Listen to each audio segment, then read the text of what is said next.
अभी हमारे बीच आए हुए हैं निशा भगत जी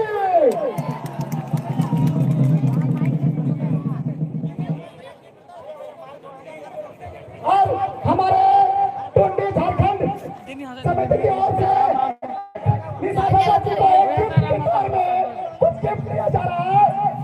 वो निशा भगत जी को थोड़ा सा साइड हो जाइए भैया। गिफ्ट दिया जा रहा है।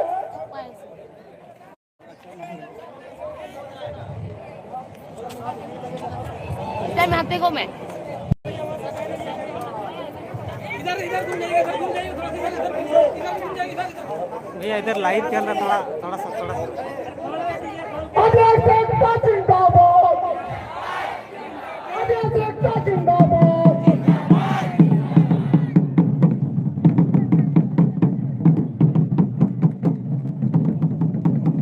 बहुत बहुत धन्यवाद मेरे प्यारे भाई कि आपने मुझे अपनी सुरक्षा के लिए इतना बड़ा हथियार दिया जो कि अंग्रेजों से हमारे पूर्वज का मांझी जी ने भी तलवार उठाया था। जितने भी सदस्य हैं सब बैठ जाए।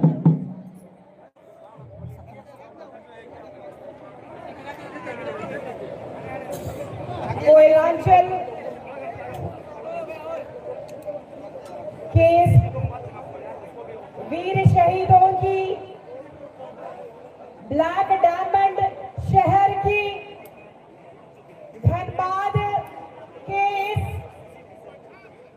प्रांगण में आज समन्वय समिति एवं हमारे आदिवासी समुदाय के अगुवाओं के द्वारा आयोजित कुर्मी कुर्मियों के खिलाफ जो आदिवासी बनने की चाहत में लगातार उलगुलान करते आ रहे हैं, उनके विरोध में पहली बार आदिवासी समुदाय इतना बृहद रूप से जन सैलाब के माध्यम से संवैधानिक तरीके से उलगुलान करने के लिए हमारे मंचासीन हमारे अगुवागण दूर दराज क्षेत्रों से आए हुए, गांव से आए हुए हमारे बाबा माँ लोग, हमारे भाई बहन लोग, हमारे मित्र लोग, सभी को मेरी तरफ से जम्मा जम्मा जोहार।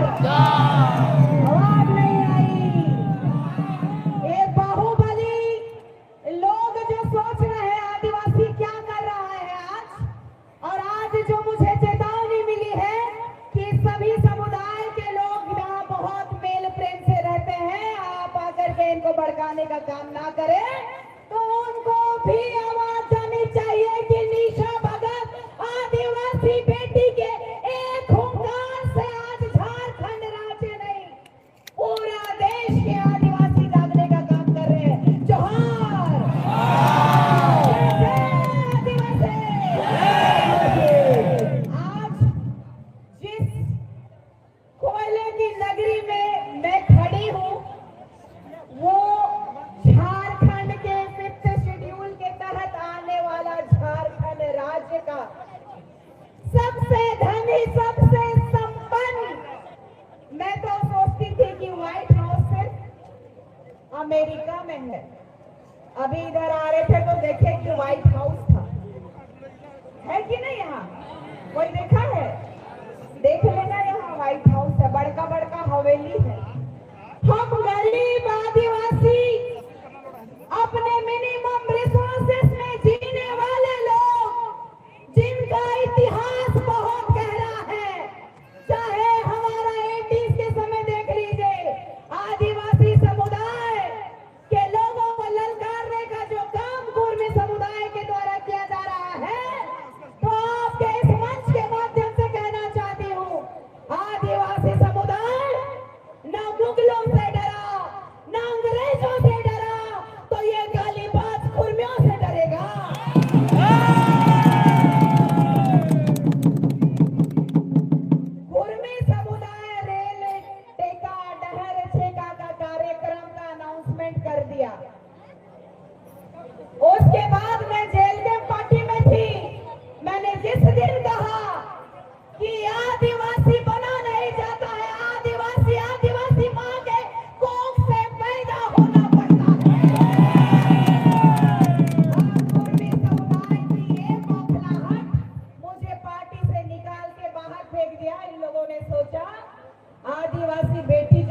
है, बहुत कमजोर होती है, वो किसी का पार्टी में काम कर रही है तो लड़ नहीं पाएगी। लेकिन मुझे इन लोगों को बताना है कि मैं सीनी कैली दैजी की वंशज हूँ, मैं फूलों जानों की वंशज हूँ, मैं दुनिया की वंशज हूँ, मैं भगवान बिरसा मुंडा जी की वंशज हूँ, जिन्होंने पूरे देश में जमीनें बचाई, जिनके पास 1 एकड़ 2 एकड़ 10 डिसमिल 20 डिसमिल जितनी भी जमीनें हैं। और ये भारत देश में संविधान सभा का गठन किया गया तो जब मुगलों को भगाया गया, अंग्रेजों को भगाया गया, जल जंगल जमीन बचाने के लिए, अपनी अस्मिता को बचाने के लिए, समाज की अस्मिता को बचाने के लिए महज 25 सालों में भगवान बिरसा मुंडा जी को साजिश के तहत मार दिया गया उनको स्लो पॉइजन दिया जाता था और कहा गया कि उनको हैजा हो गया था। हमारे जो इतिहास को मिटाने की साजिश रची जा रही है, हमारे आदिवासियत को खत्म करने की साजिश रची जा रही है, ये आदिवासी को नहीं समझते हैं, ये सिर्फ समझते हैं आरक्षण, ये आरक्षण समझते हैं। ये आदिवासी समुदाय को लगातार ठगने का काम केंद्र की सरकार के द्वारा देखा गया है। अभी देख लीजिएगा घाटशिला चुनाव में देखिएगा बीजेपी के साथ कौन बैठल है, सुदेश महतो। कल मैं देख रही थी प्रेस कॉन्फ्रेंस में, वो चमका के नेता लोग हम लोग से वोट लेता है, लेकिन आज तक 5th शेड्यूल के तहत आने वाला ये झारखंड राज्य में पेशा अधिनियम 1996 क्यों नहीं लागू किया गया? आप सहमत है कि नहीं किया? यहाँ स्वशासन लागू होना चाहिए, यहाँ हमारा शासन होना चाहिए, यहाँ ग्राम सभा होना चाहिए। आप मानते हैं कि नहीं? कितने लोग चाहते हैं कि आदिवासी बचे, ग्राम सभा यहाँ हो? हाथ उठाइए, दोनों हाथ उठाइए कि बताइए कि आदिवासियों को मिलना चाहिए कि नहीं? यहाँ की जल जंगल जमीनें लूटी जा रही है। जो आदिवासी समाज, ये पूरा झारखंड को जाना जाता है लैंड ऑफ जंगल। जहाँ जंगल वहाँ आदिवासी, जहाँ जंगल।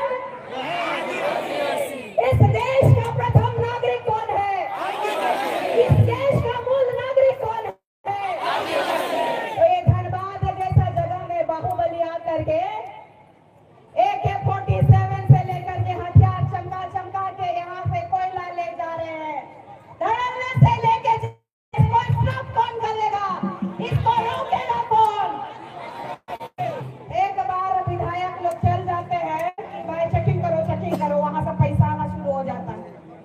आना शुरू होता है कि नहीं आता है? तो ये विधायक लोगों को जवाब कौन देगा? आदिवासी। ये आदिवासी समुदाय अपनी ताकत को समझिए। क्रिमिनल नहीं टिकेगा आदिवासी के सामने। आदिवासी अच्छों को पानी पिलाया है। आप भी अपनी ताकत देखिए, 2 गांव मिल करके जाइएगा कि यहाँ वाद उद्घाटन हो रहा है, काहे हो रहा है, ये हमारी माटी, ये हमारा जगह। कौन नेता, कौन आएगा पैसा लेने के लिए? आदिवासी समुदाय के साथ लगातार खिलवाड़ किया जा रहा है। कुर्मी समुदाय के लोग संवैधानिक तरीके का मतलब क्या होता है ये नहीं जानते हैं। कुर्मी समुदाय में 10 विधायक है, कुर्मी समुदाय में 10 विधायक है, 2 लोकसभा सांसद है। इन लोगों को संवैधानिक तरीके से सुप्रीम कोर्ट ने भी कहा कि आप आदिवासी नहीं बन सकते। आप नुकुर कमेटी का भी दरवाजा खटखटाएंगे, सर देखिए ना, हम तो आदिवासी है, हमारा संस्कृति, हमारी परंपरा, उन्होंने भी नकार दिया। TRI का रिपोर्ट उनको नकार दिया कि TRI का रिपोर्ट ने 2004 में और 2015 में इन लोगों को कह दिया कि यथास्थिति अवस्था में आपको रखने की आवश्यकता है। आदिवासी समुदाय को लगातार छलने का काम किया गया है। आदिवासी समुदाय को लगातार ठगने का काम किया है। यहाँ का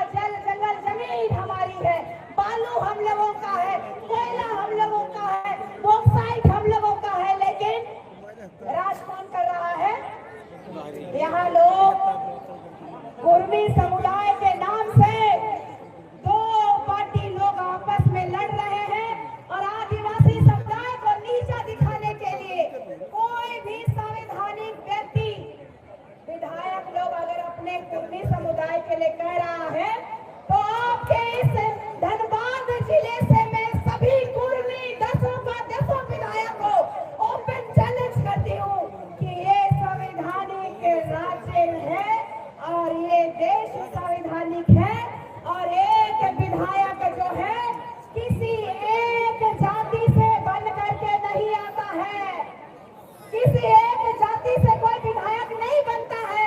इस लोकतंत्र में जनता के लिए, जनता के द्वारा बनाया गया विधायक होता है। तो क्या आप सहमत हैं? क्या आप उनसे इस्तीफा मांगेंगे? कुर्मियों में ताकत है तो इस्तीफा दो, है कि नहीं है? तो यही बात है कि ये लोग जो है आदिवासी समुदाय से डर करके, बौखला करके अनर्गल गाली गलौज प्रकरण में उतर गए हैं और इतिहास उठा के देखिएगा, लगान सिर्फ और सिर्फ आदिवासियों का मिलेगा, क्योंकि ये गाली गलौज का प्रकरण में आपकी बेटी दिशा भगत को जब गाली दिया था एक कुर्मी समुदाय का एक ड्राइवर, तो उसका केस हमारे रामगढ़ के छात्र के युवा छात्र संघ के युवा आदिवासी लोगों ने किया है। इसका प्रमाण है हमारे पास। ये लोग प्रमाण के बिना बात करने वाले लोग हैं, ये लोग इतिहास को बदलने वालों में से है। आपने देखिएगा और भी वक्ता आए हुए हैं, कृपया भाई लोग ना जाएं। 2 मिनट बोलने दिया जाए। रघुनाथ बहुत दूर से चल के आए हो, इसलिए 2 मिनट और बोलने दिया जाए। मेरी भी दिल की बहुत इच्छा है कि अगर ये जयराम महतो मुझे पार्टी से नहीं निकाले होते तो आज मेरा समाज जो जागा हुआ नहीं रहता। अगर मैं नहीं ललकारी होती तो आदिवासी समुदाय में इतनी नेत्रियां पैदा नहीं होती। आज नहीं ललकारा होता तो मैं इन फर्जी लोगों का एक और इतिहास बताना चाहती हूँ कि शैलेंद्र महतो जी जो है एक प्रख्यात राजनीतिज्ञकार कुर्मी समुदाय के आते हैं। उन्होंने एक किताब लिखा, उसमें समाज को गुमराह करने का कोशिश किया गया। रघुनाथ सिंह भूमिज को उन्होंने, हमारे आदिवासी नायक महानायक को उन्होंने रघुनाथ महतो बना दिया और उनको कोर्ट ने भी फटकार लगाई है। ध्यान दें, हमारे कुछ साथी लोग जा रहे हैं, उनको थोड़ा पीछे लोग के संयम रखें और हमारे वक्ता बहुत बड़े वक्ता आए हुए हैं हमारे। क्योंकि मैं और एक बात कहना चाहती हूँ, यहाँ की सरकार को भी मैं बताना चाहती हूँ कि लगातार हमारी जमीनों को लूटने का काम और हमारे पास प्रमाण है सरकार के खिलाफ की CNT एक्ट का उल्लंघन करने वाले मंत्रियों का प्रमाण है मेरे पास। आज तक सिर्फ लूटते आए हैं लोग।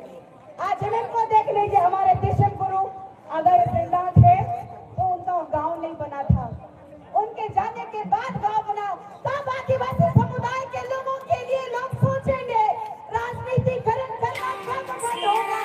क्यों हमारे आदिवासी समुदाय को आज इस देश का प्रथम नागरिक होने के बावजूद अंतिम पायदान में क्यों खड़ा कर दिया गया? मैं पूछती हूँ इस राज्य के माननीय आदिवासी मुख्यमंत्री बेटा से, क्या आपको दर्द नहीं होता आदिवासी भाई बहनों का दुख देख करके? क्या दुख नहीं होता राष्ट्र की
को अलग करने की बात हो रही थी। मैं अपने पिता के साथ जाती थी, मैं भी बोलती थी मैं भी लड़ूंगी, अपनों के लिए मैं भी लड़ूंगी। और आज तक सिर्फ और सिर्फ नेताओं को देखते आई, लेकिन एक मौका मिला है कि हमारे समाज के लोगों को जगा सकूं। तो एक बार, अंतिम बार मैं आप लोगों को कहना चाहती हूँ कि आप में अगर वाकई आदिवासियत को बचाने की क्षमता है तो हमारे पास ये अंतिम समय है, क्योंकि लोगों ने राजनीति के माध्यम से हमें ठगा है और छला है। इतना ही कह के मैं आप लोगों से जानना चाहती हूँ कि आप लड़ेंगे अपने समाज के लिए। मैं केंद्रीय सरना समिति के अध्यक्ष बड़े भाई फूलचंद तिर्की जी को धन्यवाद देना चाहूंगी कि आज उन्होंने एक समाज की बेटी को अपमानित ना होने दिया। उन्होंने लगातार देखा है कि रांची से लेकर के दिल्ली तक सरना कोड लागू करने के लिए, और बीजेपी की ये मंशा को भी हम समझ रहे हैं, शिविर की मंशा